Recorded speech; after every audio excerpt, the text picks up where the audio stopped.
TRPS2. Mga kapuso natin sa Quezon City mula Barangay Commonwealth, Batasan Hills, Holy Spirit at Payatas, malapit na ang inabangan ninyong unang weekly raffle draw ng ating sari-saring pabuena sa tid ng EQ Diapers.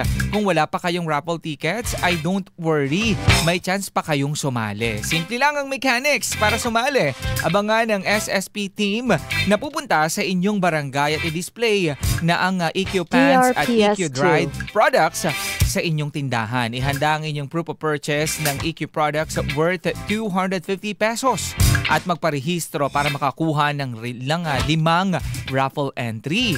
Ihulog ang raffle stubs sa ating drop boxes para makasama ang inyong tindahan sa ating weekly draw. May papremyong nag-aabang kada linggo at sa grand draw, may 5 store owners na maswerteng mananalo ng 5,000 pesos. Baka ikaw na ang susunod na mabubunot. Kaya sali na! Ang sari-saring pabuenas ay hatid sa atin ng EQ Diapers. Sa EQ, sulit sa ginhawa at proteksyon na para kay baby, panalo pa sa kita. Bisitahin ang Barangay Alas 97.1 Facebook page for more details. Promo runs from July 21 to September 13, 2025.